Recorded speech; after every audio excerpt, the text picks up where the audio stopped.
அன்பு நேயர்களே, இந்த கார்னர் சீட்ஸ் உங்களை அன்புடன் வரவேற்கிறது. இது உங்கள் அபிமான தலைமை வர்சஸ் ஒற்றன் நிகழ்ச்சி. இந்நிகழ்ச்சியில் ஒவ்வொரு முறையும் பல வெற்றியாளர்களை, சாதனையாளர்களை சந்தித்து உரையாடுவோம். அந்த வகையில் இன்று நாம் காணவிருக்கும் விருந்தினர் ஓவியர் மற்றும் ஒளி ஓவியர், சமீபத்தில் வெளிவந்து வெற்றிகரமாக ஓடிக்கொண்டிருக்கும் காலா திரைப்படத்தின் ஒளிப்பதிவாளர் திரு முரளி அவர்களை சந்தித்து உரையாட காத்திருக்கிறோம். வாருங்கள், நிகழ்ச்சிக்கு போகலாம். வணக்கம் சார். வணக்கம் சார். அடிப்படையில் கிராமப்புறத்திலிருந்து வந்தவங்க நீங்கள். ஸோ கிராமப்புறத்தில் இருந்து உங்களுக்கு வந்து இந்த ஓவிய பயிற்சியில் எப்படி நீங்கள் வரணும், அதற்கான முன்னெடுப்புகள் வந்து நீங்கள் எப்படி உங்களுக்கு கிடைச்சது? ஒழுங்காக படிக்க மாட்டேன், அவ்வளோதான். இதுக்கு வேறு ஒன்றும் ரீசன் இல்லை. ஏன்னா சரியாக படிக்கலைன்னா வேறு ஏதாவது ஆல்டர்னேட்டிவாக சில யோசனைகள் மைண்டில் போயிட்டுருக்கும்ல. ஏன்னா அம்மா கொஞ்சம் நல்லா வரைவாங்க. அவங்களோட எக்ஸ்டென்ஷனாக தான் நான் அப்படி சின்ன வயசுலேருந்து கூட வரைகிற பழக்கம் இருந்துகிட்டே இருந்தது. சரி, 12ஆவதுக்கு அப்புறம் என்ன படிக்கிறதுன்னு தெரியாமல் போயிடுச்சு. அதுக்கப்புறம் என்ன பண்ணுறதுன்னு தெரியாமல் ஊர் சுற்றிட்டு இருந்தேன் கொஞ்ச நாள். அதுக்கப்புறம் தான் சரி நமக்கு வரைகிறதுன்றது ஒரு கூட இருக்கிற ஒரு ஃபார்ம் நம்ம கூட இருந்துகிட்டே இருந்தது. சரி, அதை வந்து ப்ராப்பராக கற்றுக்கலாம், ப்ராப்பராக நம்ம அதை எப்படி அப்படின்றப்ப தான் வந்து பேச்சுலர் ஆஃப் ஃபைன் ஆர்ட்ஸ் வந்து கும்பகோணத்தில் படித்தேன். அப்படி தான் அந்த ஓவியன்றதுக்கு இதுதான். நல்லா படிச்சுருந்தா வேணா எங்கள் வீட்டில் ஏதாவது ஒரு என்ஜினியர் ஆக்கியிருப்பாங்க, இல்லை டாக்டர் ஆக்கிட்டு இருப்பாங்க. எப்படியாவது முயற்சி பண்ணியாவது. ஆனால் ஒரு விதத்தில் நான் அதுலேருந்து தப்பிச்சு வந்த ஒரு ஆளாக தான் பார்க்குறேன். சரி, ஓவிய துறையில் நீங்கள் பயணப்பட்டு இருக்கும் பொழுது எப்படி ஒளிப்பதிவு துறையில் நம்ம போகலாம் அப்படிங்கிற மாதிரியான நோக்கம் எப்படி உங்களுக்கு வந்து? ஓவியம்ன்றது எப்படி வந்து ஒரு விஷுவல் மீடியமாக இங்கே தொடர்ந்து ஒரு பல நூற்றாண்டுகளாக வந்து ரொம்ப ஒரு ஆர்ட் ஃபார்மாக இங்கே இருந்துகிட்ருக்கு. ஆனால் ஓவியன்றது பார்த்திங்கன்னா ரொம்ப முதல் எக்ஸ்ப்ரெஷனான மீடியம், விஷுவல் எக்ஸ்ப்ரெஷனான மீடியம். அதாவது ரொம்ப குகை ஓவியங்கள்லேருந்து தொடர்ந்து நம்மளோட பயிற்சியில் இருக்கக்கூடிய ஒரு ஃபார்ம். ஆனால் இந்த ஃபார்ம் வந்து ஒரு அடுத்த அந்த ஃபார்மோட அடுத்த ஒரு வெர்ஷனாக தான் நான் வந்து சினிமாவோன்ற பார்க்குறேன். அதாவது ஒரு ஃபோட்டோகிராஃபி வந்தது, ஃபோட்டோகிராஃபியோட அடுத்த வந்து ஒரு மூவிங் இமேஜஸாக வந்த சினிமான்றது வந்து ஓவியத்தோட ஒரு நீட்சி. இது வந்து ஒரு மாடர்னான ஒரு மீடியம். ஒரு ஓவியம்ன்றது ஒரு டெக்னிக்கலாக வேறு ஒரு ஃபார்மாக இருக்கிற மாதிரி இப்போ வந்து எப்படி சொல்கிறது, மெஷினரிஸ்லாம் வந்த ஒரு பீரியட் இருக்குல்ல, இண்டஸ்ட்ரி ரெவல்யூஷனுக்கு அப்புறமா வர்ற ஒரு மீடியமாக பார்க்குறேன் நான். அந்த மீடியத்தில் வந்து ஓவியத்தோட ஒரு நீட்சி தான் இன்றைக்கி சினிமான்ற ஒரு வடிவமாக இருக்குது. ஏன்னா ரெண்டுமே வந்து காட்சி வழி மூலமாக ஒரு தகவலை இன்னொருத்தரோட பரிமாறிக்கூடிய ஒரு ஊடகம். அப்படி ஒரு நீட்சியாக தான் நான் ஓவியம் படிச்சுட்டு இருக்கிறப்போ அதோட அடுத்த ஒரு இது தாவலாக இல்லை அடுத்த ஒரு ஸ்டெப்பாக தான் வந்து சினிமான்ற ஒரு ஃபார்மை நான் கற்றுக்கணும்னு நினச்சி ஃபில்ம் இன்ஸ்டியூட் போனேன். ஒளிப்பதிவு துறையில் நீங்கள் முன்னெடுத்து வரீங்க. அதுக்கப்புறம் உங்களுடைய முதல் படமே வந்து நீங்கள் இயக்குன ஒளிப்பதிவு செஞ்ச ஒரு குறும்படம் வந்து தேசிய அளவில் விருது பெற்றுச்சு. ஸோ அந்த ஒரு இதுவே வந்து உங்களுக்கு அந்த ஒரு போதுமானதாக இருந்ததா திரைத்துறையில் வர்றதுக்கு? அந்த ஒரு வெற்றி, நீங்கள் பதிவு செய்த அந்த தேசிய அளவில் வெற்றியே வந்து உங்களுக்கு போதுமானதாக இருந்ததா, இல்லை திரைத்துறைக்காக அந்த பயணத்தை வந்து நீங்கள் இன்னும் அடையிறதுக்கு, நீங்கள் முதல் படம் உங்களுடைய வாய்ப்பு கிடைப்பதற்கு நீங்கள் வந்து இன்னும் நிறையா முன்முயற்சி எடுத்துக்கிட்டீங்களா? இல்லை, அது ஒரு ஈஸியாக அமைஞ்சது தான் எனக்கு. ஏன்னா எனக்கு கிடைச்ச ஃபஸ்ட் படம் வந்து தெலுங்கு படம். அது என்னோடய ஃப்ரெண்டு ஆர்ட் டைரக்டர், அப்போது ரொம்ப ரொம்ப ஃபேமஸாக, இப்போ ரங்கஸ்தலம்லாம் கூட அவர் தான் பண்ணார், ராமகிருஷ்ணான்னு சொல்லிட்டு. இப்போ அவர் அந்த ப்ராஜெக்டில் இன்வால்வ் ஆகியிருந்தார். அவர் மூலிமா தான் எனக்கு அந்த ப்ராஜெக்ட் கிடச்சிது. அதே மாதிரி அவார்ட்ஸ்ன்றது வந்து ஒருத்தரோட பெரிய முகமெல்லாம் கிடையாது. ஏன்னா ஒவ்வொரு அவார்டுமே ஒவ்வொரு விதமான எப்படி சொல்கிறது, வரையறைக்குள்ளே கொடுக்கப்படுற ஒரு விஷயம். இப்போ அந்த மாதிரி நமக்கு நேஷ்னல் அவார்டுன்றது ஒரு பெரிய ரெகனைசேஷன் தான். பட் ஆனால் அந்த ரெகனைசேஷன்றதுக்குமே அது மட்டுமே நம்மளோட வடிவம் இல்லைன்னு சொல்ல வரேன் நான். இப்போ நமக்கு அந்த அவார்டை முன்னிறுத்தி நான் ரொம்ப நல்ல பண்ணிட்டேன் அப்படின்றது இல்லை. இப்போ ஏன்னா அந்த டைமில் அப்படிங்கிறது வந்து அந்த அங்கீகாரத்தை முன்னிச்சு தானே வரும். அது மற்றவங்களோட பார்வையில் இருந்து அப்படி தான் மற்றவங்க பார்க்கலாம். ஆனால் நான் என்னோடய பார்வையில் அப்படி இல்லை. இப்போ என்னோட எக்ஸ்ட்ரீமான ஒர்க்குன்றது இன்னுமே நான் தொடர்ந்து பயணிக்கிறப்போ நான் ஒவ்வொரு ஒர்க்குமே நாம் அப்படி தான் ப்ளே பண்ணுறோம். அப்போ எது எக்ஸ்ட்ரீம், எது நமக்கு வந்து ரொம்ப விருதுக்கு தகுதியானது அப்படின்னு ஒன்றும் இல்லை. இப்போ ஒரு வேளை நான் அன்னைக்கு கலந்துக்கிட்ட அந்த 10 படத்தில் வேணா என்னோடய படம் நல்ல படங்களாக இருந்திருக்கலாமே தவிர, பட் அதில் கலந்துக்காத நல்ல படங்கள் நிறைய வெளியே இருந்திருக்கலாம். பட் அதனால் அந்த விருதுன்றது ஒரு மைண்ட் பண்ணல. பட் எனக்கு கொடுக்கப்படுற வேலையை நான் சரியாக செய்யணுன்றது மட்டும்தான் என்னோடய கால், அவ்வளோதான். தமிழில் உங்களுடைய முதல் படம் இது மெட்ராஸ் படத்தில் திரு ரஞ்சித்தோட அவர்களை நீங்கள் நெஞ்சு பணியாற்றினது. அந்த பட வாய்ப்புகள் உங்களுக்கு எப்படி கிடச்சிது? திரு ரஞ்சித்தோடான நட்பு உங்களுக்கு எப்படி அமைஞ்சது? ரஞ்சித் ரஞ்சித் வந்து எனக்கும் அவருக்குமான ஒரு உறவுன்றது வந்து பிஎஃப்ஏ, அதாவது ஃபைன் ஆர்ட்ஸ் படித்தவங்கன்ற ஒரு உறவு இருக்குது. அது என்னென்னா, நான் கும்பகோணம் ஃபைன் ஆர்ட்ஸு, அவர் வந்து சென்னை ஃபைன் ஆர்ட்ஸு. என்னுடைய தம்பியோட காலேஜ் மெட்டுன்றதுனால அவர் படம் பண்ணணுன்றப்போ ஒரு முயற்சியில் நம்மளை தொடர்பு கொண்டு பேசினாங்க. அப்போ என்னால் பண்ண முடியல. அப்புறம் மெட்ராஸில் இருந்து அப்போ பேசின ஒரு கான்வர்சேஷன், உரையாடல், அப்புறம் அந்த படம் நான் பார்த்துட்டு அவரோட பேசின விஷயங்கள், இப்படி தொடர்ச்சியாக நாங்கள் படம் தவிர்த்து நாங்கள் வெளியே பேசிக்கிற ஒரு நட்புல இருந்து தான் நாங்கள் படம் பண்ணுறதுக்கான ஒரு பிரயாசம் இருக்குது. அப்படி தான் எனக்கு மெட்ராஸ் அமைஞ்சதை தவிர அது தொடர்ந்து நாங்கள் பண்ணிகிட்ருக்கோம். ஆமாம், கபாலி இப்போ காலா வரைக்கும் பண்ணிகிட்ருக்கோம். ஆமாம் ஆமாம் ஆமாம். இப்போது ரஞ்சித் சாரை பற்றி பேசுகிறதுக்கு முன்னாடி அவர் சார்ந்த சில கேள்விகள் இருக்குது. அதுக்கு முன்னாடி வந்து ஒரு உச்ச நட்சத்திரமாக பார்த்த ரஜினி சாரோட நீங்கள் வந்து பழகிருக்கீங்க, அவங்களோட பயணப்பட்டிருக்கீங்க. அந்த ஒரு அனுபவங்களை வந்து நம்முடைய வியூவர்ஸ்க்கு கொஞ்சம் சொல்லுங்கள். இல்லை, எல்லோரும் மாதிரி நானும் பயங்கர ஒரு பதட்டத்தோடு தான் நான் அவரோட ஃபஸ்ட்டு ஷாட்டில் நான் வைக்க போனோம் கபாலியில். ஆனால் அதை மீறி அதை இன்னும் ரொம்ப ப்ரொஃபஷ்னலான பர்சன் அவர். ஏன்னா அவருடைய அனுபவத்திலேருந்து அந்த ப்ரொஃபஷ்னலான ஒரு ஆட்டிடியூடை நான் பார்க்குறேன் ரஜினி சார்கிட்ட. ஏன்னா இன்றைக்கி வரைக்குமே வந்து ஒரு புதுசாக நடிக்கக்கூடிய ஒரு ஆள் என்ன மாதிரியான பதட்டத்தோடையும் என்ன மாதிரியான ஒரு விஷயத்தோடையுமே அதை எதிர்கொண்டு அப்படின்றது, பதட்டன்றது நான் எப்படி சொல்கிறேன்னா, அதற்காக மெனக்கேட்டுறது இருக்குல்ல, ஏதோ ஒரு ரொம்ப லீஷராக அணுகவே மாட்டார் அவர் எல்லா காட்சிகளையுமே. இன்றைக்கி வரைக்குமே ரொம்ப ஸ்ட்ராங்காக இப்போ அதை என்ன மாதிரி பண்ணணுன்றது, அது ஒரு மாதிரி அவரோட ஃப்ளேவரோடு அதை எப்படி வந்து அப்ளை பண்ணுன்றது வரைக்கும் ரொம்ப ப்ராப்பரான ஹோம் ஒர்க் இருக்குது. அது மாதிரி அவரோட டெடிகேஷன் வந்து ரொம்ப ஸ்ட்ராங்காக இருக்குது. அதே மாதிரி ஒர்க்குக்கு வர்ற சின்சியாரிட்டி, இது எல்லாமே வந்து என்னை வந்து பெருமளவில் இன்ஸ்பயர் பண்ணியிருக்கு. ஏன்னா இப்போ நாமளுமே சினிமாவுக்குள்ளே தொடர்ந்து இயங்கிட்டு இருந்தால் கூட இப்போது நமக்கு இருக்கிற சோம்பேறித்தனம்லாம் நிறைய இருக்குது நமக்கு. அப்போ அது எல்லாத்தையுமே அவர் பார்க்குறப்ப இந்த வயசில் அவர் கொடுக்குற மெனக்கடல் இருக்குல்ல, அது வந்து பயங்கர இன்ஸ்பைரிங்காக இருக்குது. எனக்குலாம் பயங்கர பூஸ்ட் அவரோட ஒர்க் பண்ணதில். நான் அப்படி ஒரு சீனியராக தான் இந்த சினிமாவில் நான் அவரை பார்க்குறேன். இப்போ நீங்கள் வந்து ரஜினி சாரையும் கார்த்தி சாரையும் பண்ணியிருக்கீங்க. இவர் வந்து பார்த்தீங்கன்னா நீங்கள் சொன்ன மாதிரி ஒரு 150 படங்களுக்கு மேலே பயணப்பட்டுருக்கிறவர்.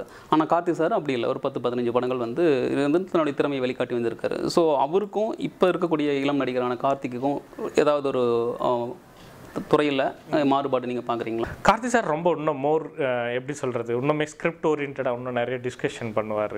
நிறைய ஏன்னா அவர் கொஞ்சம் டைரக்டோரியல் நாலேஜ் அதிகமாக இருக்கிறதுனால தொடர்ந்து இன்னுமே நிறைய பேசுவார். இப்போ ஒரு காட்சி என்னவா எடுக்கப்பட்டு இருக்கிறதுன்றது வரைக்குமே அவருக்கு நல்லாவே அதை ரசிக்கக்கூடாது. அதே மாதிரி இப்போ ஈக்குவல் டு ரஜினி சாருக்கு அதே மாதிரி டவுன் டு அஸ் ஒரு எனக்குமே இப்போ நாம் ஃபஸ்ட்டு மெட்ராஸ் படம் பண்ணுறப்போ ரஜினி சார் படம் பண்ணுவோன்னு தெரியாது. ஆனால் கார்த்தி சார்ன்றதே வந்து நமக்கு ஒரு பெரிய ஸ்கேல் தான். நமக்கு வந்து இப்போ அவர் ஆல்ரெடி வந்து ரொம்ப எஸ்டாப்ளிஷ்டான ஒரு ஸ்டாராக இருக்கிறப்ப அவரே பெரிய ஸ்டாராக இருக்கு. அவரோட ஸ்டார் இமேஜெலாம் தாண்டி இப்போ மெட்ராஸ் வந்து ரொம்ப லைவ்லியான லொக்கேஷனில் ஷூட் பண்ணியிருக்கோம். பார்த்திங்கன்னா எனக்கு தெரிஞ்சு அவர் வந்து அங்கேயே அப்படி நார்த் மெட்ராஸில் வந்து அந்த இடத்தோடு அப்படியே போய் செட்டில் ஆகிட்டார். எனக்கு தெரிஞ்சு அவரோட ஸ்டார் இமேஜ்ன்றது ஃபஸ்ட்டு ஒரு 3 days தான் நாங்கள் ஃபீல் பண்ணோம். ஜனங்க நிறைய பேர் வந்து பார்க்குறது அப்படி இப்படி இருந்தது. நாங்கள் வந்து ஆல்மோஸ்ட் ஒரு மோர் தென் 6 months 7 months நாங்கள் அங்கேயே இருந்து வேலை செய்கிறப்போ கார்த்தி சார் வந்து அங்கே இருக்கிற ஒரு ஆளாக மாறிட்டார். அவர் ஜாலியாக எல்லாரோடையும் டெய்லி காலையில் வந்தோன்னா அங்கே வீட்டுங்களிருந்து நிறைய இட்லியெல்லாம் செஞ்சு கொடுப்பாங்க. அவரை ஏதோ அங்கே இருக்கிற ஒரு ஆளாக அது வந்து என்னென்னா ஒரு ஹீரோவாக அவர் டெய்லி வந்து இருந்துட்டு ஷார்ட் முடித்தோடனே போய் ஒரு கேரவேனுக்கு போய் உட்காந்துட்டு இருந்துருக்கலாம். அதை மீறி அங்கே இருக்கிற மக்களாக தன்னை இணைச்சிக்கிட்டு அங்கே ஒரு ஆளாக தன்னை மாற்றிக்கிறதுன்றது தான் ஒரு ஆர்டிஸ்ட்டுக்கு ரொம்ப ஒரு பெரிய பாங்கு. அது ரொம்ப ரொம்ப இதாக இருக்குது. அதே தான் இப்போ ரஜினி சாருமே நான் பார்க்குறேன். ரஜினி சாருமே பார்த்தீங்கன்னா இன்றைக்கி வரைக்கும் அவரோட டெடிகேஷனுக்கு எந்த குறையுமே இல்லை. அவ்வளோ வந்து இப்போ எனக்கெல்லாம் பார்த்தீங்கன்னா ரொம்ப பெரிய சேலஞ்சிங்கான ஒரு பர்சன் தான் அவர். அவரோட நம்ம வேலை செஞ்சதுன்றது அதுதான். நீங்கள் சொன்ன மாதிரியே கார்த்திக் சாரோடைய படத்தில் ஒர்க் பண்ணுறதுக்கும் இதுக்கும் வந்து நிறைய மாறுபாடுகள் இருக்குது. ஏன் அப்படின்னா ரஜினி சார் அப்படிங்கிற போது நீங்கள் கார்த்திக் சார் மாதிரி வெளிப்புற இடங்களில் வந்து நீங்கள் பயணித்து உங்களுடைய பதிவுகள் பண்ண முடியாது. அதுக்குன்னு செட் போட்டு அதுக்குண்டான இது நிறைய ஹோம்ஒர்க்ஸ்லாம் பண்ணியிருப்பீங்க. ஸோ அதுக்கு உங்களை எந்த அளவுக்கு அது இடையூறு பண்ணிச்சு? அதாவது வெளித்தளங்களில் பயன்படுத்தும் போது நிறைய விஷயங்கள் வந்து நீங்கள் ஈஸியாக பண்ண முடியும். ஆனால் ஒரு குறிப்பிட்ட எல்லை, அந்த எல்லைக்குள்ளே தான் நம்ம பயணிக்கணும் அப்படிங்கிற போது உங்களுக்கு நிறைய இடையூறுகள் நிறைய வந்துருக்கும் இல்லையா? இடையூறுகள்ன்றதுல மெனக்கடல் அதிகமாக இருக்கும். இப்போ எனக்கு என்னென்னா இப்போ ஒரு லைவ்லியான ஒரு லொக்கேஷனில் போய் நம்ம ஷூட் பண்ணுறதுன்றது தான் நம்ம ஏன்னா அந்த மாதிரியான ஒரு கதை, இப்போ அந்த மாதிரியான கதை பின்னணி இருக்கிறப்போ அந்த மாதிரியான இடத்துலேயே போய் ஷூட் பண்ணுறப்போ இன்னும் ரொம்ப ஒரிஜினலாக அது ஃபீல் பண்ண முடியும், அதோட யதார்த்தத்தோடு இருக்கும். பட் ஆனால் அதை ரீக்ரியேட் பண்ணுறப்போ அது வந்து தன்னுடைய இப்போ அந்த செயற்கைத்தன்மையோடு இருக்கும். இப்போ இந்த செயற்கைத்தன்மையை எவ்வளோ தூரம் நம்ப வைக்க முயற்சி பண்ணுறது இருக்குல்ல, அப்போது வந்து அந்த முயற்சின்றது அதிகமான யோசனை இருக்குது. இப்போ எனக்கு என்னென்னா, இப்போ மெட்ராஸ் ஒர்க் பண்ண போகிறப்போ அங்கே இடம் சார்ந்த அலைகள் அங்கே இருந்துகிட்டே இருந்தது. நம்ம ஜஸ்ட் நம்ம ஃப்ரேம்காக சும்மா போய் வச்சா போதும், அவ்வளோதான். அது எல்லாமே அந்த ஃப்ரேம் வந்து கம்ப்ளீட் ஆகிடும். ஆனால் இங்கே என்ன மாதிரியான ஃப்ரேம், இதெல்லாம் உள்ளே வைக்க வேண்டியது இருக்கிற வரைக்கும் அப்போ அது வந்து இப்போ எனக்கு தெரிஞ்சு இந்த படம் காலா வந்து என்னென்னா ஆர்ட் டைரக்டர் ராமலிங்கம் அவர் தான் கபாலியும் பண்ணார். இப்போ அவரோட ரொம்ப பெரிய ஒரு மேஜரான ஒர்க் இந்த படத்தில் இருக்குது. இப்போ இந்த விஷுவல் அப்பியரன்ஸ் இவ்வளோ தூரம் நமக்கு தெரியணும்னா இப்போ அவருடைய சப்போர்ட் இல்லாமல் என்ன பண்ண முடியும்? ஏன்னா ஆர்ட் டிபார்ட்மெண்ட்டும் கேமராவும் ரெண்டும் இணைஞ்சால் தான் வந்து அதோட யதார்த்தத்தை கிரியேட் பண்ண முடியும். இப்போ அவரோட ஒர்க்குன்றது இந்த படத்தில் ஒரு பெரிய ஒர்க். அப்போது அவர் வந்து இப்போ ஒரு தாராவி மாதிரியான ஒரு இடத்த அப்படியே ரீக்ரியேட் பண்ணி கொடுத்ததால எனக்கு அது ஈஸியாக இருக்குது. ஈஸியாக நமக்கு ஒரு லைவ்லியான இடத்த ஷூட் பண்ணுற மாதிரி. ஏன்னா இப்போ ரஜினி சார் மாதிரியான ஒரு நபரை போயிட்டு நம்ம தாராவி வச்சு ஷூட் பண்ணுறதுன்றது பெரிய கஷ்டம். ஏன்னா இப்போ அவருக்கான மாஸ்ன்றது அவரை பார்க்குறதுக்கு தான் இருப்பாங்க. நம்மளை படம் எடுக்கிறதுக்கு விட்டு வேடிக்கை பார்க்க படம் கூட அப்புறம் எடுத்துக்கன்னு சொல்லுவாங்க, நாங்கள் அவரை பார்த்துட்டு போகிறோம் அப்படின்னு தான் சொல்லுவாங்க. பட் ஆமாம், இடையூறுகள்ன்றது அவரை ரசிக்கக்கூடிய ஆட்கள் தான். அதை நம்ம இடையூறாக நினச்சா இடையூறு, அவ்வளோதான். சார் இன்னொரு விஷயம் வந்து உங்களுடைய படங்களில் நீங்கள் வந்து ஒரு குறிப்பிட்ட காட்சியை வெளிப்படுத்துறதுக்காக நிறைய விஷயங்கள் வந்து மெனக்கட்டிருப்பீங்க. அது வந்து ஈஸியாக அமைஞ்சிருக்கும், அல்லது ஈஸியாக பண்ணலான்னு சில விஷயங்கள் வந்து பண்ணியிருக்கும்போது அதுக்கு நிறைய மெனக்கடல்கள் நடந்திருக்கும். இந்த மாதிரியான ஏதாவது சுவாரஸ்யமான தகவல்கள் ஏதாவது இருந்தால் ஷேர் பண்ணுங்கள். கபாலியோட ஓப்பனிங் சீக்வன்ஸ் சொல்லலாம். அந்த மாதிரி கபாலியோட ஓப்பனிங் சீக்வன்ஸ் வந்து we shot it very easy தான் அது. பட் எடுக்கிறது அந்த இடத்துல வந்து கொஞ்சம், ஏன்னா மலேசியாவோட ஒரு மெயின் ப்ரிசன் அது. இப்போ அதில் எடுக்கிறது மட்டும்தான் நமக்கு வந்து இப்போ டார்கெட்டை தவிர, பட் எடுத்த முறைகள் அப்படின்றது ரொம்ப எளிமையாக தான் இருந்தது. பட் அதில் வந்து ஒரு சந்தோஷ் நாராயணோட இசையோட எடிட் பண்ணி ரொம்ப தேட்டரில் வந்து பார்க்குறப்போ எனக்குமே அது பெரிய ஆச்சரியமாக இருந்தது. அதுதான் ரஜினி சாரோட மேஜிக்னு நான் நினைக்கிறேன். எனக்கு தெரிஞ்சு ஷூட் பண்ணப்போ நான் அவ்வளோ ஃபீல் பண்ணல. பட் ஆனால் வந்து அதை ஸ்க்ரீனில் பார்க்குறப்ப பார்த்தீங்கன்னா ரஜினி சாரோட ஒரு பெஸ்ட் ஓப்பனிங்காக இருக்குது அந்த ஓப்பனிங் சீக்வன்ஸ் வந்து. அது வந்து பெரிய ஆச்சரியமாக இருந்தது. நம்ம எடுத்தது அவ்வளோ சிம்பிளாக தான் எடுத்த மாதிரி இருக்குது. ஆனால் பட் அவரோட மூமெண்ட்ஸோடு சேர்ந்து வர்றப்போ அது வேறு எங்கேயோ கொண்டு போய் சேர்க்குது. இப்போ அந்த மாதிரி இப்போ இந்த படத்தில் காலா எடுத்துக்கிட்டிங்கன்னா, காலாவில் வந்து இந்த கலர் சீக்வன்ஸ் வந்து கிளைமேக்ஸில் வர்ற கலர் சீக்வன்ஸ் வந்து எடுக்கிறது ரொம்ப கொஞ்சம் ரிஸ்க். ஏன்னா ரெண்டு பேருமே இப்போ நானா பட்டேகர் சார் ஆகட்டும் இல்லை வந்து ரஜினி சார் ரெண்டுமே வந்து ஆல்மோஸ்ட் 60 கிராஸ் பண்ண நபர்கள். அவர்களை வந்து நம்ம கலரில் இந்த மாதிரி கலர்ன்றது ரொம்ப நார்மலான நம்ம இதில் யூஸ் பண்ணுற கலர்ஸ் தான், ஹோலி கலர்ஸ். இப்போ இதை இன்னல் பண்ணுறப்போ நிறைய டிசீஸ் வரும். இப்போ ஏன்னா தொடர்ச்சியாக ஒரு 3 நாள் 5 நாள் வந்து கலர்ஸ்குள்ளே இருக்கிறாங்க, அவங்க இந்த பொடிக்குள்ளே இருக்கிறாங்க. ரொம்ப கஷ்டமாக இருந்தது அது. இப்போ அவங்களையுமே நம்ம இதை கொடுமைப்படுத்துகிற மாதிரி தான் நாமளுமே ஃபீல் பண்ணோம். பட் ஆனால் படத்தில் பார்க்குறப்போ இட் பிகம் ரொம்ப ஒரு பெரிய ஸ்கோரிங் பண்ணியிருக்குன்னு நினைக்கிறேன் அந்த காட்சிகள் எல்லாமே. ஏன்னா இந்த படத்தோட ரொம்ப முக்கியமான கருத்தியில் ரொம்ப காட்சிகள் வழியாக சொல்கிறதுக்கான ஒரு சீக்வன்ஸாக அது இருந்திருக்கு. அது சந்தோஷ் நாராயணோட அந்த சாங்கோட வர்றப்போ இன்னும் பெரிய வீச்சாக இருக்குது. இப்போ இது எல்லாமே எடுக்கிறப்போ எனக்கு எப்பவுமே அது சாதாரணமாக தான் தெரியும். ஏன்னா எக்ஸிக்யூட் பார்ட்ன்றது ஒரு டீம் ஒர்க்காக இருக்கும். பட் எல்லாமே நம்ம திருப்பி ரசிகராக உட்காந்து பார்க்குறப்ப மட்டும்தான் அது கம்ப்ளீட் ஆகும். இப்போ அப்படி தான் நான் இப்போ ரஜினி சாரோட படங்கள் வந்து இன்னும் மோர் வெர்சடைலான படங்களாக எனக்கு கபாலியும் காலா இருந்திருக்கு. ஏன்னா ஸ்க்ரீனில் பார்க்குறப்போ எல்லாத்தையும் நம்ம மறந்துடுவோம், நம்ம எப்படி ஷூட் பண்ணுன்றது எனக்கு ஞாபகத்தில் வராது. அங்கே போய் தேட்டரில் உட்காந்து அவரோட மேஜிக்குள்ளே போய் மாட்டிக்குவோம். அப்படி தான் இந்த 2 படங்களுமே ரொம்ப என்டர்டெயின் பண்ணி பார்த்துருக்கேன். கபாலியோட இன்னும் காலாவில் வந்து ரஜினி சாரோட ப்ரெசன்ஸ் அதிகம், எமோஷன்ஸோட வேரியேஷன்ஸ் நிறைய அவர் கொடுத்துருக்காரு. அது வந்து எங்களுக்கு வந்து செட்லேயுமே அது ரொம்ப ஷாக்கிங்காக ரொம்ப பிரமிப்பாக இருந்தது. படம் பார்க்குறப்ப நீங்கள் அதை ஃபீல் பண்ண முடியும். அப்படி தான் அவர் நடிச்சிருக்காரு இந்த படத்தில். இப்போது வெளிநாடுகளில் வந்து பார்த்திங்கன்னா தொழில்நுட்ப அளவில் ரொம்ப ஸ்ட்ராங்காக இருக்காங்க. நம்ம இந்திய சினிமாக்கள் வந்து அந்தளவுக்கு வந்து ஸ்டெபிலைஸ் ஆகி வந்திருக்குன்னு நினைக்கிறீங்களா, இல்லை நாமளும் இன்னும் வந்து அதை நோக்கி இன்னும் பயணங்கள் அதிக தூரம் போகணும்னு நினைக்கிறீங்களா? தொழில்நுட்ப ரீதியில் நமக்கு ஹாலிவுட்டுக்கு நிகராக தான் நாம் இருக்கிறோம்னு நான் நினைக்கிறேன். எனக்கு தெரிஞ்சு ஹாலிவுட்டில் எடுக்கிற படங்களை விட அதிகமான படங்கள் இந்தியாவில் தான் எடுக்கிறாங்க. அதே மாதிரி சினிமான்ற இப்போ ஆரி கேமராஸ், இப்போ நீங்கள் கேமரா ஆரியோ இல்லை வேறு பேனாவிஷனோ எடுத்துட்டிங்கன்னா இப்போ ஹாலிவுட்டில் இருக்கிற கேமரா விட அதிகமாக இங்கே தான் இருக்குது. அதே மாதிரி நம்பர் ஆஃப் ஃபில்ம் ஷூட்டிங்னு பார்த்தீங்கன்னா இந்தியாவில் தான் அதிகமான ஃபில்ம் ஷூட்டிங். ஃபில்ம்ன்ற மீடியத்தை அதிகமாக பயன்படுத்தக்கூடியவர்கள் வந்து நாம தான் இருக்கிறோம். மற்றபடி நம்முடைய கதைகள் நம்முடைய வளர்ச்சின்றது வேறையாக இருக்குது. அது மீடியமோட வளர்ச்சி, அது ஒட்டுமொத்த சமூகத்தோட தொடர்ந்து நம்ம என்னென்னவா வளர்ந்து வரோன்றதோட சேர்ந்து தான் வருமே தவிர இமீடியட்டாக நம்ம வேற ஒரு படத்தை கிளம்ப. ஆனால் டெக்னிக்கலாக வந்து we are very equal to Hollywood படங்கள். என்ன அவர் வெள்ளைக்காரன் நடிக்கிறதுனால அவர் ரொம்ப பாலிஷ்டாக தெரியலாம், நம்ம மூஞ்சிக்கு நமக்கு கருப்பாக தெரியும், அவ்வளோதானே டிஃப்ரென்ஸை தவிர மற்றபடி வெரி ஈக்குவல் டு டெக்னிக்கலாக வி ஆர் வெரி சவுண்ட். நம்ம எனக்கு தெரிஞ்சு ஹாலிவுட் படங்கள் எல்லாத்தையுமே நீங்கள் வந்து குறையாக சொல்ல. நான் எனக்கு தெரிஞ்சு இங்கே வர்ற இப்போ நமக்கு இந்தியாவுக்கு வந்து சேர்ற ஹாலிவுட் படங்களில் நீங்கள் பார்த்தீங்கன்னா வெறும் ஸ்க்ரீன் அளவக்கூடிய ஸ்க்ரீன் ப்ரெசன்ஸை வச்சுக்கூடிய ஒரு என்டர்டெயின்மெண்ட் பண்ணக்கூடிய படங்கள் தான். எனக்கு தெரிஞ்சு தமிழ் சினிமா தான் எனக்கு தெரிஞ்சு அதிகபட்சமாக லைஃபோட ரொம்ப நெருங்கின கதையாடல்களை சினிமாவுக்குள்ளே பேசுது. அது ஒரு சிலர் ஒரு 50% மேலே இங்கே தான் ரொம்ப ரொம்ப கதைகள் அளவில் வந்து பெரிய வாழ்க்கையை பதிவு பண்ணக்கூடிய படங்களாக இருக்குது. எளிய மக்களோட வாழ்க்கையை பதிவு பண்ணுது. இது வேறு ஏதோ ஒரு ஃபேண்டஸியான ஒரு சப்ஜெக்டுக்குள்ளே போய் நிறுத்தலை. ஏன்னா பெருமளவு ஹாலிவுட் படங்கள் பார்த்திங்கன்னா எங்கேயோ உங்களை வந்து ஃபேண்டஸியான ஒரு உலகத்துக்குள்ளே வச்சு அங்கே இருக்கிற ஒரு சிக்கல்களுக்குள்ளே அங்கே இருக்கக்கூடிய ஒரு விஷயங்களுக்குள்ளேயே உங்களை மூழ்கடிச்சு அப்படியே விட்டு வெளியே தள்ளிடுவாங்க. பட் ஆனால் சினிமான்றது ஒரு பெரிய ரொம்ப பவர்ஃபுல்லான ஒரு மீடியம். இப்போ அந்த மீடியமை எதற்காகலாம் பயன்படுத்துகிறோம்? வெறுமனே அவனை வெறும் தேட்டரில் வெறும் என்டர்டெயின் பண்ணுறது விஷயத்தை மட்டுமே பண்ணுறோமா? என்டர்டெயின்மெண்ட்டை தாண்டி எவ்வளோ தூரம் அவனோட யோசனைக்குள்ளே, ஏன்னா இன்றைக்கின்ற சமூகன்றது இன்றைக்குமே வந்து ஏற்றத்தாழ்வுகளோடு இன்றைக்கி இருந்துகிட்ருக்கு.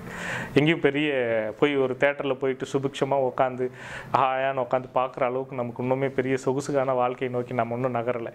ஏன்னா இங்கேயுமே இன்னுமே ஒரு பெரிய ஏற்றத்தாழ்வுகள் இருக்கிறப்போ சினிமான்ற மீடியம் அதை வந்து இந்த ஏற்றத்தாழ்வுகளை களையிறதுக்கோ இல்லை சமூகத்துக்கான ஒரு பெரிய பிம்பத்தையோ அதை வெளிப்படுத்தக்கூடிய ஒரு மீடியமாக மாற வேண்டியிருக்கு. அப்போ அப்படி தான் வந்து இன்றைக்கி இருக்கிற இயக்குநர்கள் வந்து பெரிய முயற்சி எடுத்து இது பண்ணுறாங்க. இப்போ நம்ம வந்து ஒளிப்பதிவுக்குள்ளே அதை எவ்வளவோ அதை காமிக்க முடியும் அப்படின்ற ஒரு வேலையை தான் நம்ம இணைஞ்சு செய்கிறோம். அதுதான். இப்போ நீங்கள் ரஞ்சித் சாரோட தொடர்ந்து ஒரு 3 படங்கள், மெட்ராஸு, கபாலி, காலம் 3 படங்கள் நீங்கள் ஒர்க் பண்ணியிருக்கீங்க இல்லையா? அவர் இயக்குன படங்கள் மொத்தம் 4. ஸோ அதனால் இந்த கொஸ்டின் நாங்கள் உங்கள்கிட்ட கேட்குறோம். இன்னும் வந்து இன்றைய சமுதாயத்தில் வந்து இந்த சமதர்ம நிலை, சமநிலைங்கிற விஷயம் வந்து பால்பட்டு கிடக்குங்கிறது ஓரளவுக்கு உண்மை தான். ஆனால் அதை வந்து நம்ம அந்த எளிய மக்கள்கிட்ட வந்து இவ்வளோ ஒரு வெறுப்புணர்வோட கசப்புணர்வோடு அதை வந்து நம்முடைய திரைத்துறை மூலயமா நம்முடைய கொள்கை சார்ந்த சித்தாந்தங்கள் மூலிமா நம்ம வெளி உலகில் நம்ம பேசலாம், ஒரு மேடையில் பேசலாம், அல்லது வேறு நமக்கு இன்னும் ஒரு கொள்கை அமைப்புகள் அதுகள் ஒரு அமைப்புகள் இருந்தால் அது மூலிமா நம்ம வெளிப்படுத்தலாம். திரைத்துறை மூலிமா இதை வந்து நம்ம வந்து வெளிக்கொண்டு வரணுமா? கேள்வியிலே இருக்குது பதில். ஏன் மேடையில் பேசணும்? இல்லை, மேடையில் பேசுகிறதுங்கிறது வேறு. நான் ஏன் வந்து திரைத்துறைக்குள்ள வேண்டாம் அப்படிங்கிறேன் அப்படின்னா, திரைத்துறை அப்படிங்கிறது எல்லோரும் வந்து ஒரு என்டர்டெயின்மெண்ட்டுக்காக வரோம். அந்த இடத்துல நம்முடைய கொள்கையும் சித்தாந்தத்தையும் நம்ம திணிக்கணுமா அப்படிங்கிறது. என்டர்டெயின்மெண்ட் இப்போது நான் ஒரே ஒரு விஷயம், இப்போ நம்மளை யாரையுமே சினிமா எடுக்க சொல்லலை, புரியுதுங்களா? இப்போ நம்மளை யாருமே வந்து கேள்வி கேட்கல. நீங்களாக தான் முன் வந்து ஒரு அரசியல் பண்ணி நடத்தணும். நீங்கள் சொல்கிற அதே மேடைக்கு போகிற நபர்களுமே எல்லாருமே வந்து நீங்கள் வான்னு ஒருத்தரை கூப்பிட்டு ஒரு லீடரை உருவாக்கலை.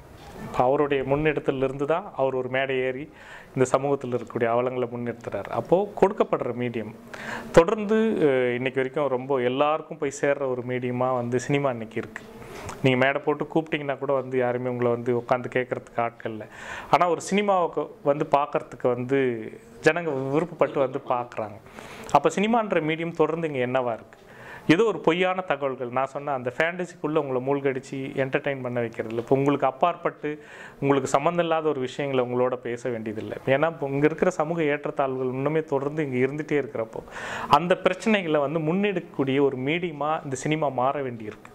இல்லை, இப்போ நீங்கள் குறிப்பிட்ட திரைத்துறையிலேயே பார்த்தியா, அதுக்குள்ளேயே பார்த்திங்கன்னா நிறைய ராஜாக்களை வந்து ஆரவாரம் பண்ணி நம்ம வரவேற்று தான் இருக்கோம். அந்த ராஜாக்கள்னு சொல்கிறது உங்களுக்கும் புரிஞ்சிருக்குன்னு நினைக்கிறேன். இளையராஜா அந்த மாதிரியான விஷயங்கள் வந்து நம்மளும் முன்னெடுத்து நம்ம ஆராதிச்சு தான் இருக்கோம். யாருமே வந்து இப்போ இருக்கிற சமுதாயத்தில் அந்த மாதிரியான ஏற்றத்தாழ்வுகள் இருந்தாலும் திரைத்துறை வந்து அதை அந்தளவுக்கு கவனம் எடுத்து கொண்டு போகணுமா அப்படிங்கிறது தான். நீங்கள் ஆராதிக்கிறதுக்கு எவ்வளோ கஷ்டப்பட்டுருக்கீங்கன்னு எனக்கு தெரியும். அவர் எவ்வளோ கஷ்டப்பட்டுருக்கிறாரு. இல்லை, எந்த ஒரு உச்ச நிலையால் நீங்கள் ஆராதிக்கிறீங்கன்றதுமே இன்றைக்குமே அது வந்து ரொம்ப ஒரு இதுதான். என்ன மனோநிலையில் நீங்கள் ஏன் ஆராதிக்க வேண்டிய அவசியம் என்ன இருக்குன்றது தான் கேட்குறேன். இல்லை, ஆராதிக்கணும்னு நான் சொன்னது வந்து ஒரு மனிதனாக தான் சொல்கிறோம். ஒரு மனிதனாக நம்ம தமிழனா நம்ம வந்து ஆராதிக்கிறோம்.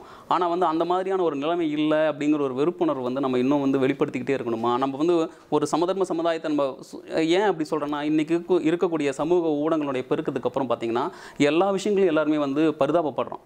ஒரு விஷயங்கள் வாட்ஸ்அப்பில் வருது அப்படின்னா அது வந்து யாருக்கு அந்த நிகழ்வுகள் நடந்தாலும் சரி, அது வந்து நம்ம எந்த ஒரு குறிப்பிட்ட சமுதாயத்தையோ அல்லது குறிப்பிட்ட ஒரு ஜாதியோ நம்ம வந்து பார்க்குறதில்ல. ஆனால் ஒரு குறிப்பிட்ட ஒரு இதை மட்டும் நம்ம வந்து நம்ம இன்னும் கீழே இருக்கிறோம் மேலே இருக்கிறோம்னு சொல்லி அந்த ஒரு கருத்தியலை வந்து நம்ம திணிக்கணுமா அப்படிங்கிறது உங்கள் கேள்வியிலே இருக்குது. நீங்கள் கீழே இருக்கிறாங்க மேலே இருக்கிறாங்கன்னு சொல்கிறீங்களே, யார் கீழே அல்ல அந்த மாதிரி நம்ம இன்னும் ஃபீல் பண்ணணுமா? இல்லை நம்ம சமதர்ம சமுதாயமாக தான் இருக்கும்னு சொல்கிறேன் நான் எப்படி இருக்குன்னா இப்போ ஒரு இடத்துல வந்து இன்றைக்கி கச்சனத்தங்கிற கிராமத்தில் நம்ம அடிபடுறோம் இது பண்ணுங்கிறோம் எல்லாருமே அதுக்காக நம்ம வந்து துடிக்கிறோம். தூத்துக்குடியில் இப்போ ஒரு 2 நாளைக்கு முன்னாடி வந்து 3 தலித் சிறுவர்கள் வந்து கிணத்துல குளிச்சுட்டாங்கன்னு சொல்லிட்டு அவங்கள நிர்வாணப்படுத்தி அடிக்கிற வீடியோ உங்களுக்கு வந்து ஃபேஸ்புக்கில் இருந்து வருது. நீங்கள் வருத்தப்படுறீங்க, பட் அடிக்கிறதுக்கான உரிமை அடிக்கிறதுக்கான யோசனை எங்கேருந்து வருது? இல்லை அது வந்து இன்னும் ஒரு குறிப்பிட்ட இடத்துல இருக்குது அப்படிங்கிறது மறுப்பு இல்லை.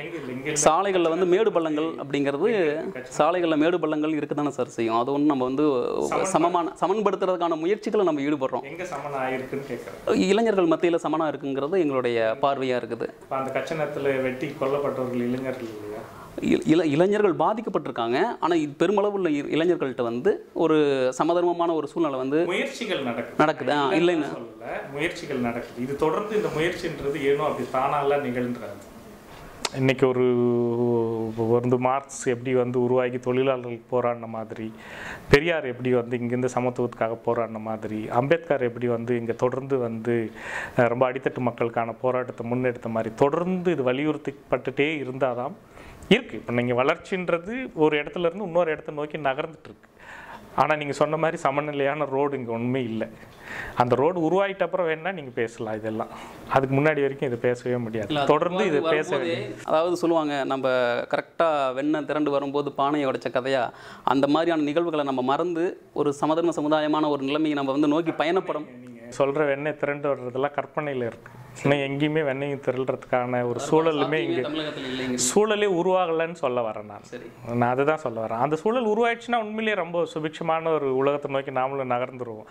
அந்த ஏற்றத்தாழ்வுகளை போய் திருப்பி நம்ம பேச வேண்டிய அவசியமும் இல்லை. தொடர்ந்து எங்கேயோ ஒரு இடத்துல இந்த குரலை நம்ம முழிச்சிட்டே இருக்க வேண்டியிருக்கு. இது அந்த ஒளி இருந்துகிட்டே இருந்தால் மட்டும்தான் ஒளி இருந்தால் தான் நீங்கள் இப்போ அதை இல்லாமல் நீங்கள் எங்கேயுமே நீங்கள் அடைஞ்சிடவே முடியாது. போராடி தான் எல்லாத்தையுமே ஜெயிக்க வேண்டியிருக்கு. தொடர்ந்து போராட வேண்டியிருக்கு. இந்த மனோநிலைன்றது தொடர்ந்து இங்கே புறையோடி இருக்குது. அதுவும் முன்ன இருந்ததை விட நீங்கள் சொல்கிறது எனக்கு பெரிய ஆச்சரியமாக இருக்குது. முன்ன இருந்த ஜாதியம்ன்ற ஒரு பாங்குன்றதை விட இன்றைக்கி இன்னும் வீரியமாக இருக்குது. இன்னும் மோர் பவர்ஃபுல்லாக மாறி இருக்கு. அதுவுமே வந்து வெளிப்பாடு. இன்றைக்கி வந்து எனக்கு தெரிஞ்சு படிக்காதவர்கள்னு நம்ம சொல்கிற கிராமத்தில் இருக்கிற நபர்கள் கூட இன்றைக்கி வந்து அதை ரொம்ப ஈஸியாக எடுத்துக்கிறாங்க. ஆனால் படித்த நபர்கள்கிட்ட தான் இன்றைக்கி வந்து அதிகப்படியான ஜாதியுமே இன்றைக்கி வந்து ரொம்ப புறையோடி போயிருக்கு. அதை மறுக்கவே முடியாது. நீங்கள் மறுத்தீங்கன்னா இன்றைக்கி எங்கேயோ வளர்ந்து வந்துட்டுருக்கு. நம்ம 21ஆம் நூற்றாண்டை நோக்கி நம்ம எந்த அடிப்படையில் நகர்ந்துட்டுருக்குறோம். நம்முடைய வளர்ச்சின்றது இல்லவே இல்லை. வெறும் பொருளாதார ரீதியான வளர்ச்சி. இன்றைக்கி ரொம்ப நாடு வந்து 8 வழி சாலையை நம்ம போடுறதுக்கு நாங்கள் ரெடியாக இருக்கிறோன்றது வரைக்கும் என்ன நீங்கள் அது வளர்ச்சியே இல்லை. இன்றைக்குமே நமக்கு முன்னாடி நம்மளுடைய சக மனிதனை வந்து நம்ம முன்னாடி காலை போட்டு உட்காந்துட்டான்றதுனால அவனை வந்து வெட்டுறதுக்கான யோசனை அவ்வளோ தூரமே பின்தங்கி இருக்கிற மனோநிலைக்குள்ளே தான் நம்ம மனிதர்களாக வாழ்ந்துட்டுருக்குறோம்.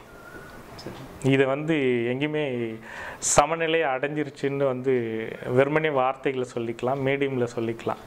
ஆனால் போய் நீங்கள் காலத்தில் பார்த்து சமநிலையை அடைஞ்சிருச்சுன்னு நாங்கள் சொல்லலை, அதை நோக்கிய பயணங்களை வந்து ஆரம்பிச்சிருக்குன்னு சொல்கிறோம்.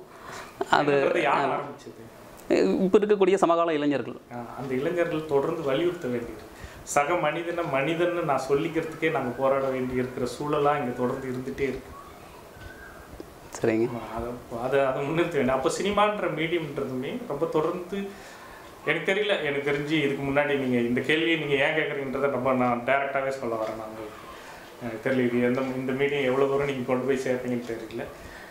ரொம்ப நேற்று ஒரு பதிவு இருந்துச்சு, ஃபேஸ்புக்கில் இருந்து ஒரு பதிவு தான், ரொம்ப நார்மலான ஒருத்தரோட பதிவு தான். அவர் நிறைய படங்களை குறிப்பிட்டு சொல்கிறார். முன்னாடி வந்த படங்கள் ஒரு தேவர் மகன் வந்தப்போவோ, இல்லை ஒரு சின்ன கவுண்டர் வந்தப்போவோ, இல்லை ஒரு கொம்பன் வந்தப்போவோ, இல்லை வந்து அதுக்கப்புறம் நிறைய படங்கள் இருக்குது. இப்படி வரிசைப்படுத்தி நிறைய சொல்லிகிட்டே போகலாம். தொடர்ந்து ஜாதி பெருமைகளை முன்னிறுத்தக்கூடிய படங்கள்லாம் எடுக்கிறப்போ அந்த இயக்குனரையோ இல்லை அந்த படத்தையோ இது ஒரு ஜாதி படம்லாம் யாரும் முன்னிறுத்தி சொல்லவே இல்லை.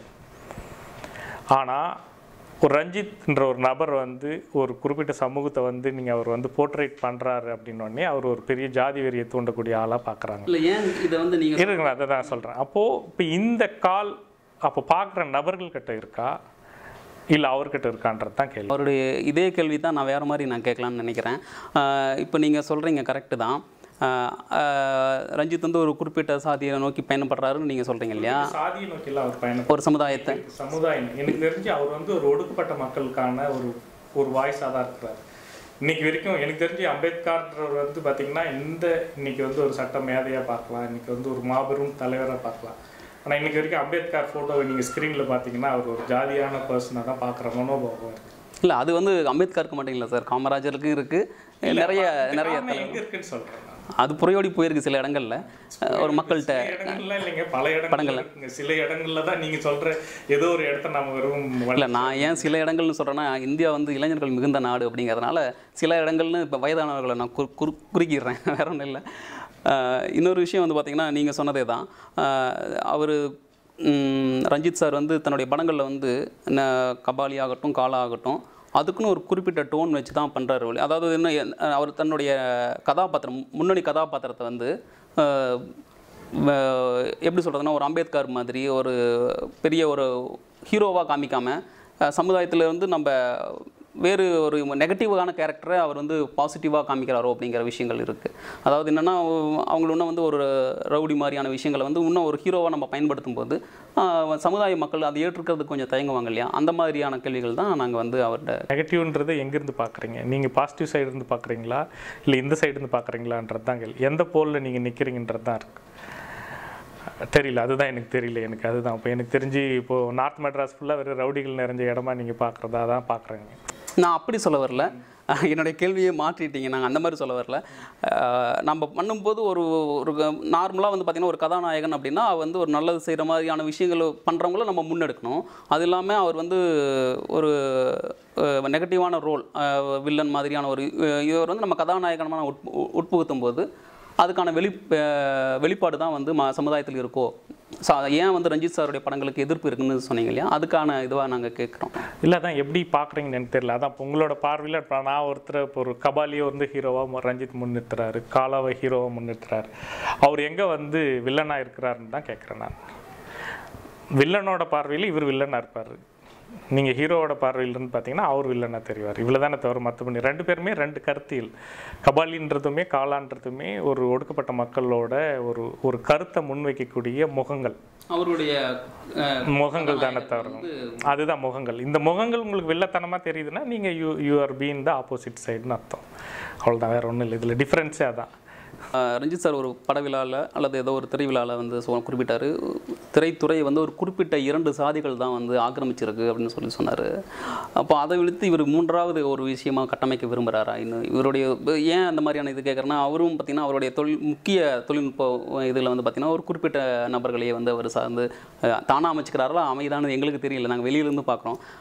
அவருடைய படங்களுடைய காஸ்ட்டும் அதே மாதிரியான ரிஃப்ளெக்ட் பண்ணுது அப்படிங்கிறதுனால இந்த கேள்வி. நான் சொல்கிறேன், நான் அதை தான் சொல்கிறேன். நான் உங்களுக்கு அவர் காஸ்ட்டை ரெப்ரசன்ட் பண்ணியே படம் பண்ணலன்னு நான் உங்களுக்கு சொல்ல வரேன். நான் சரிங்க, ஒரு சமூகம் ஒரு அடித்தட்டு மக்கள் வாழ்கிற இடங்கள்லேருந்து அவர் பதிவு பண்ணுறாரு. ஆனால் அடித்தட்டு மக்கள் என்னவா இங்கே தொடர்ந்து வரலாற்று ரீதியாக பதியப்பட்டிருக்குன்றது தான் கால்.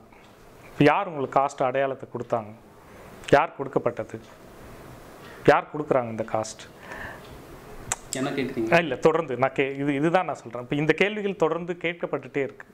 இந்த அடையாளங்கள்லாம் ஏன் திணிக்கப்பட்டுட்டே இருக்குது? இந்த அடையாளத்தை முன்னிறுத்தி ஏன் ஒரு சக மனிதனை நீங்கள் வந்து இழிவாக பார்க்கறதுக்கான சூழல் உருவாகுது? அப்போ இது எல்லாமே வேறு படிநிலைகளாக தொடர்ந்து வரலாற்று ரீதியாக தொடர்ந்து இங்கே வந்து அழுத்தப்பட்டுட்டே இருக்குது. இப்போ இந்த வாய்ஸை வந்து எங்கே ரெப்ரசன்ட் பண்ண வேண்டியிருக்குன்னு நினைக்கிறேன். அப்போ இன்றைக்கு வரைக்குமே ஒரு ஜாதியை துறக்கணும்னு நபர்கள்ன்றவங்க வந்து ரொம்ப கீழே இருக்கிற ஜாதிகள் மட்டும்தான் நினைக்கிறாங்க. மேல்தட்டில் இருக்கிறவங்க யாருமே தன்னுடைய ஜாதியை துறக்கணும்னு நினைக்கல. ஏன்னா அவங்களுக்கு அந்த ஜாதியில் இருக்கிறது வந்து பெருமையாக கருதப்பட்டுட்டே இருக்காங்க. அந்த பெருமைகளுக்குள்ளே தொடர்ந்து இருக்கிறாங்க. உங்களுடைய பெருமைன்றது உங்களுக்கு கீழே ஒருத்தன் இருக்கிறான்றதுல தான் பெருமை இருக்குது. புரியுதுங்களா? அப்போ அந்த கீழே வச்சுட்டே இருக்க வேண்டியிருக்கு. சாதி அமைப்புகளில் மட்டுமே இல்லை சார், இந்த மாதிரியான சூழல் வந்து பொருளாதார நிலைமையிலையும் இருக்குது. நீங்கள் பொருளாதாரத்தில் உயர்ந்திருக்கிறவன் தாழ்ந்திருக்கணும் வந்து கீழே இருக்கணும்னு தான் நினைக்கிறான். ஸோ இந்த ரெண்டு ரீதியான பிரச்சனை இருக்குது. ஏன்னா இங்கே வர்க்க ரீதியான பிரச்சனையுமே இருக்குது, சமூக ரீதியான பிரச்சனையுமே ரெண்டுமே இருக்குது. இது ரெண்டையுமே களைய வேண்டியதாக இருக்குது. அதனால தான் இப்போ நீங்கள் ரஞ்சித் வந்து தொடர்ந்து அடுத்த இடத்தை நோக்கி இந்த படத்தை நகர்த்தியிருக்கேன். ஸோ அதனால் தன்னுடைய அடித்தட்டு மக்களையும் சேர்ந்து பயணிக்கிறாருன்னு சொல்ல வரீங்க. இப்போ என்னோட வாய்ஸ்ன்றது இப்போ நான் என்னவா இருக்கிறேன்றதுலேருந்து தான் இப்போ என்னோட வாய்ஸ் இருக்க வேண்டியது. அப்படி இல்லைன்னா நான் வேற ஒன்றா இல்லை வேற ஒரு ஆளாக நான் யோசிச்சு சொல்கிறேன்னா நான் ஒரு பொய்யான தகவலை தான் சொல்ல முடியும். இப்போ என்னோடய வழியே இப்போ நான் இருக்கிற இடத்துல இப்போ என்னுடைய அப்பா அம்மா, என்னுடைய சமூகம், நான் சார்ந்திருக்கிற இடம், நான் வாழ்ந்துட்டுருக்கிற இடத்துல இருக்கிற ஒரு பிரச்சனையை நான் முன்னெடுக்கிறப்ப தான் நான் அதோட பிரதிநிதியாக இருக்க முடியும், அதோட உண்மையான ஒரு நபராக இருக்க முடியும். அப்படி இல்லைன்னா நான் ஏதோ ஒரு பொய்யான தகவலை, ஃபேண்டசியான ஒரு தகவலை தொடர்ந்து கட்டமைச்சிட்டே இருக்க முடியும். நீங்கள் சொல்கிற அந்த சுபிக்ஷமான ரொம்ப சமநிலையாக இருக்குதுன்னு தொடர்ந்து சொல்லிகிட்டே இருக்கலாம். ரொம்ப க்ளீனான ரொம்ப ஒரு இந்தியா அங்கே இருக்கிறது, ரொம்ப சமநிலையான ஒரு இந்தியா அங்கே இருந்துகிட்டே இருக்குது. சமநிலையோடு தான் நம்ம அரவணைச்சி வாழ்ந்துட்டுருக்குறோம். இன்றைக்கி நிறைய கீழே இருக்கிற மக்கள் எல்லாம் நாங்கள் மேலே கை கொடுத்து தூக்கிட்டோம் அப்படின்னு நீ மேலே இருக்கிறன்றதுலேருந்தே சிக்கல் இருக்குதுன்னு சொல்கிறேன். நான் மேலே நின்றுட்டுருக்கிறேன்னு சொல்கிறதுலேருந்தே அந்த மன ரீதியாக you are being in that ஸ்டேட்டுன்னு நான் சொல்கிறேன். நான் அந்த ஸ்டேட்டை நீங்கள் என்னைக்கு பிரேக்கப் பண்ணுறமோ அப்போ தான் சக மனிதனாக பார்க்க முடியும். ஏன்னா தொடர்ந்து ஒரு வரலாற்று ரீதியாக உங்களுக்கு மேலே இருக்கிற அழுத்தன்றதை எங்கே நீங்கள் பிரேக் பண்ணி ஒரு மனுஷனாக புரிஞ்சுக்கிற இடத்த நோக்கி நகர போகிறீங்களோ அப்போ தான் இந்த ஈக்குவாலிட்டி நிகழும். அப்போ தான் நீங்கள் சொல்கிற மத ரீதியான, அதாவது மனித ரீதியான ஒரு சமநிலையை உருவாக்கும். வர்க்கம் தொடர்ந்து போராடிட்டே இருக்குது. ஏன்னா ஏற்றத்தாழ்வுகள்ன்றது பொருளாதார ரீதியாகவும் இருந்துகிட்டே இருக்குது. ரொம்ப அப்பர் கிளாஸ்லேருந்து தான் ஏழைங்க இருக்காங்க, நான் இல்லைன்னுலாம் சொல்ல. ஆனால் இது எங்கே வர்க்கத்தை கடந்து, வர்க்கன்றது ரொம்ப அடிப்படை தேவைகளுக்குள்ளே போகுது. ஆனால் ஒரு ஹியூமனாக என்னை ரெப்ரசன்ட் பண்ணிக்கிறதுக்கே இங்கே கேள்வியாக இருக்குது. நான் ரொம்ப மனிதனாக வாழ்கிறதுக்கே என்னை முன்னிறுத்திக்கிறதுக்கே பெரிய கொஸ்டினாக இருக்குது. இப்போ அதுவே ஒரு பெரிய ரொம்ப பேசிக்கான ஒரு வடிவம் இல்லை இது அடுத்து வாழ்கிறதுக்கான தேவைகள்ன்றது ரெண்டாவதாக மாறுது. இந்த டிஃப்ரென்சியேஷன் தான் இருக்குது. ஆனால் இது ரெண்டையுமே தொடர்ந்து வர்க்க ரீதியான விஷயங்களையுமே சமூக ரீதியான விஷயங்கள் ரெண்டையுமே முன்னெடுத்து நகர்ந்தால் தான் ஒரு சமூகம் அடுத்த நிலைக்கு நகரும். அந்த நகர்வை நோக்கி நகர்த்தணும். அதற்காக தான் தன்னுடைய படைகளை கட்டமைக்கிறாரா? நீங்கள் எப்படி சொல்கிறீங்கன்னு எனக்கு தெரியல. ஏன்னா நீங்கள் இப்போ எப்படி அவரோட டீம் எல்லாமே அவருடைய காஸ்ட் சார்ந்து இருப்பாங்கன்னு நினச்சிட்டு கேள்வி கேட்குறதா தான் இது இப்போ நான் ஃபீல் பண்ணுறேன். அப்படிலாம் ஒன்றுமே கிடையாது. ஏன்னா இது எல்லாருமே அதில் அவருடைய கருத்தை ஏற்றுக்கிறவங்க அத்தனை பேருமே அந்த ஜாதியாக குறிப்பிட முடியாதுன்னு நான் சொல்ல வரேன். நான் குறிப்பாக பார்த்தீங்கன்னா சமீபத்தில் தமிழகத்தில் எல்லாரும் அரசியல் இருக்காங்க. வழக்கறிஞர் இருக்கார், மருத்துவர் இருக்கார், பட்டய கணக்காளர் இருக்கார், இந்த மாதிரி ஒவ்வொரு துறைகளையும் இருக்காங்க.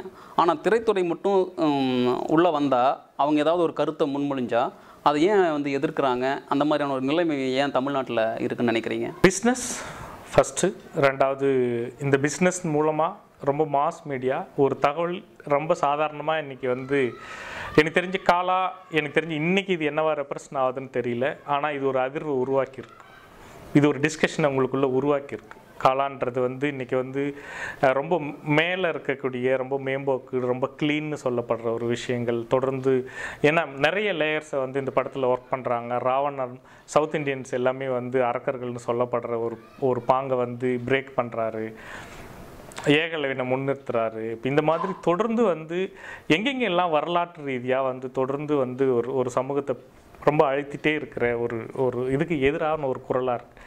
இந்த குரல்ன்றது பின்னாடி ஏன் நீங்கள் ஏற்றுக்க வேண்டியிருக்குது? தமிழர்கள் எல்லாமே ராவணர்களோட வம்சமாக தான் நீங்கள் பார்க்கணும். ராமனோட வம்சம்னா பார்க்கவே முடியாது. நீங்கள் கலர்லேருந்தே இருக்குது. நீங்கள் இப்போ there is a lot of அப்போ என்ன நீங்கள் ரெப்ரசன்ட் பண்ணி பார்த்தீங்கன்னா நிறைய நீங்கள் தமிழர்ன்றவன் பார்த்தீங்கன்னா ரொம்ப திராவிடத்தோட ஒரு பெரிய கருப்புன்றது ஹிஸ்டாரிக்கலாக எப்படி சொல்லப்படுறது? கருப்புன்றது அரக்கர்களோட ஒரு வடிவம். அப்போ யார் அரக்கன்னு சொல்கிறான்? அதுதான் உங்களுடைய ஃபர்ஸ்ட் கேள்வியில் இருக்குது. எது வில்லன், யார் வில்லன், யார் ஹீரோ? நாங்கள் குறிப்பில்லை. இப்போ யார் வந்தாலும் சரி, ரஜினி சார் இருந்தாலும் சரி, கமல் சார் இருந்தாலும் யார் வந்தாலும் திரைத்துறையிலேருந்து அரசியலுக்கு அவங்களுடைய தன்னுடைய கருத்துக்களை பகிர்ந்தாங்கன்னா உடனே ஒரு எதிர்ப்பு வருது. அதை பற்றி கேட்குறோம். எதிர்ப்பு அப்படின்னா இப்போ சினிமான்ற மீடியம் அவ்வளோ ஸ்ட்ராங்காக இருக்குது. ஏன்னா ஈஸியாக உங்களால் போய் சொல்லிட முடியும். இப்போ அதனால தான் நீங்கள் சவுத் இந்தியாவில் எடுத்துக்கிட்டிங்கனாலே, ஆந்திரா இல்லை கர்நாடகா இல்லை இப்போ நமக்கு எடுத்துக்கிட்டாலுமே சினிமாவின் மூலமாக அரசியலுக்கு பெரும் முதலமைச்சர்களானவங்க சினிமாவை ரொம்ப ரிலேட்டிவாக பார்க்கக்கூடிய மனோபாவம் நமக்கு இருக்குது. இமீடியட்டாக நீங்கள் ஒரு படத்தில் இருக்கிற ஒரு நபரை அவர் உண்மையாக இருக்கிறாரா பொய்யா இருக்கிறன்றதை மீறி அவரோட பெரிய அட்டாச்மெண்ட்டை நிகழ்த்த உருவாக்கக்கூடிய ஒரு பெரிய பவர்ஃபுல்லான ஒரு வடிவமாக எங்கள் சினிமா இருந்துகிட்டே இருக்குது. அப்போ என்னென்னா அந்த மீடியத்துக்குள்ளே நீங்கள் இமீடியட்டாக சொன்னீங்கனாலையும் இமீடியட்டாக அது ரிஃப்ளெக்ட் பண்ணும். அதுதான் இங்கே இம்மிடியேட்டாக வந்து சடனாக வந்து அதுக்கு எதிர்ப்பு குரல் வந்து உடனே உருவாகும். இந்த மீடியத்தின் மூலமாக இது தொடர்ந்து உங்களை ஒரு ஏமாற்று வேலையாக நீங்கள் சொல்கிற சினிமான்ற ஒரு என்டர்டெயின்மெண்ட்டுன்னு நீங்கள் சொல்கிறீங்கள, அப்படியா உங்களை வந்து தொடர்ந்து பிரெயின் வாஷ் பண்ணி வச்சுட்டே இருக்கிறாங்க. நீ கொடுக்குற 100 ரூபாய்க்கு நான் எந்த விதத்துலையும் பொறுப்பாளி இல்லை அப்படின்றது தான் வியாபாரியோட நோக்கம். ஆனால் என்னுடைய வியாபாரத்துக்குள்ளே நீ என்னை மீறி நீ கொடுக்குற 100 ரூபாய் கொடுத்து நீ எனக்காக வந்து உட்காந்துட்ருக்குறல்ல, அந்த 2.5 மணி நேரத்தில் இதெல்லாம் உனக்கு நான் தகவலா, இதெல்லாம் நீ பின்னடைவாக கருதிட்டு இருக்கிற, நீ ஒரு மாயைக்குள்ளே போய் மாட்டிக்க வேணாம். தொடர்ந்து வந்து 100 ரூபாய் கொடுத்துட்டு ஜஸ்ட்டு வந்து ஆஹா ஓஹோன்னு கை தட்டிட்டு போயிட்டு வெறும் வெளியே போய் திருப்பி அதே கஷ்டத்தோடு நீ வாழ்ந்துட்டு இருக்க வேண்டியதில்லை. அப்போது என்னென்னா இந்த ஒரு உரையாடலை முன்னெடுக்க வேண்டியிருக்கு சினிமான்ற ஒரு ஊடகத்தின் மூலமாக. அதை தான் செய்ய வேண்டியிருக்கு. அப்போ என்ன அருகது இருக்குது? நம்மக்கிட்ட ஒருத்தன் வந்து 100 ரூபா கொடுத்து நம்மளை வந்து நம்ம தேட்டரை நம்ம நோக்கி நம்மளை வந்து பார்க்குறான்னா, அவனை நான் வெறும் அந்த 100 ரூபாய்க்கான வெறும் கேள்விக்குள்ளேயே அவனை நான் நிறுத்திட்டு எத்தனை காலத்துக்கு இப்படியே வச்சுட்டே இருக்க போகிறோம் நான்? இப்போ உங்களுக்கு ஒரு கேள்வி வர வேண்டாம்ல உங்களுக்கு? அப்போ அந்த பணத்தை வாங்கி நீ வந்து சேர்த்துக்கிற ஒரு ஆளாக மட்டுமே இருக்கக்கூடிய.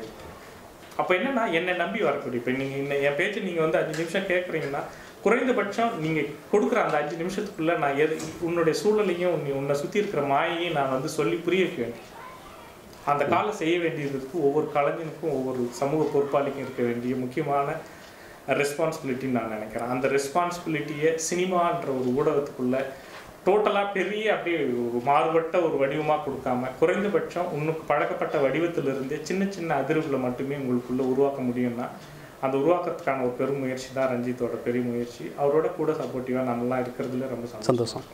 ரொம்ப சுவாரஸ்யமாகவும் இருந்தது. நிறைய கருத்துக்களையும் நம்ம ஷேர் பண்ணிட்டேன் சார்.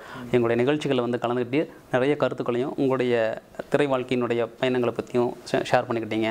ரொம்ப நன்றி சார். ரொம்ப நன்றிங்க. எனக்கு என்னென்னா ஒவ்வொரு ஊடகம் இப்போ நீங்கள் இப்போ வந்து யூடியூப்னு வழியாக நீங்கள் ஒரு ஊடகத்தை நீங்கள் வந்து ஒரு குறிப்பிட்ட நபர்களை போய் நீங்கள் சென்று சேர்றீங்க அப்படின்னா, குறைந்தபட்சம் இந்த சமூகம் என்னவாக இருக்குன்றத வரலாற்று ரீதியாக நீங்கள் ஒரு புரிதலை நீங்கள் முன்னெடுக்க வேண்டியிருக்கு.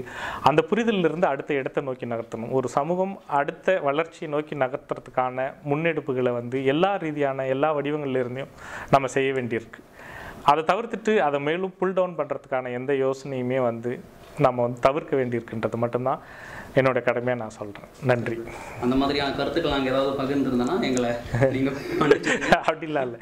இது வந்து ஒரு காமனான மனோபாவம். நீங்கள் கேட்ட எல்லா கேள்விகளுக்குள்ளுமே இது ஒரு காமனான மனோபாவம் இருக்குன்னு தான் நான் பார்க்குறேன். இந்த காமனான மனோபாவத்தை முதல்ல நீங்கள் புரிஞ்சுக்க. ஏன்னா தொடர்ந்து இது வந்து சொல்லப்பட்ட ப்ராக்டிஸ்லேருந்து நிகழுது. இந்த ப்ராக்டிஸை பிரேக் பண்ண வேண்டியிருக்கு. இது பிரேக் பண்ணாதான் நீங்கள் அதை பிரித்து பார்க்க முடியும். இல்லைன்னா ஒரு படத்தை நீங்கள் இதுக்கு முன்னாடி வர்ற படங்களை வந்து வெறும் என்டர்டெயின்மெண்ட் பண்ணிவிட்டு பெரிய முதலாளி வந்து வாரி கொடுக்கறத வந்து வாங்கிக்கிறத பார்த்து பெருமைப்படுறதில்ல பார்த்துட்டே இருந்தோம்னா அவர் கொடுத்துனே இருப்பார். நீங்கள் வாங்குற ஆள் வாங்கினே தான் இருக்கிற ஆளாக இருப்பாங்க. இதை ரஞ்சித் சாருடைய வருகைக்கு பிறகுதான் அந்த மாதிரியான தேடல்கள் வந்து திரையில் நம்ம பார்க்கணும்னு நினைக்கிறேன். கண்டிப்பாக அது ஏன்னா அந்த மாயை தொடர்ந்து இங்கே உருவாக்கிட்டே இருக்கிறாங்க. அந்த மாயிலிருந்து பிரேக் பண்ண வேண்டியிருக்கு. சரி, ரொம்ப நன்றி சார். அனைவருக்கும் வணக்கம். நான் முரளி, ஒளிப்பதிவாளர். தி கார்னர் சீட் சேனலை சப்ஸ்கிரைப் பண்ணுங்கள், அனைவருக்கும் ஷேர் பண்ணுங்கள். ஏன்னா இது வந்து ஜனங்களோட ஒரு உரையாடலை நிகழ்த்துறதுக்கான ஒரு இளைஞர்களோட புதிய முயற்சியாக இருக்குது. இந்த உரையாடல் வந்து சமூகத்தை அடுத்த நிலைக்கு தள்ளக்கூடிய ஒரு பெரிய வளர்ச்சியாக இருக்குன்னு நானும் நம்புகிறேன். நன்றி.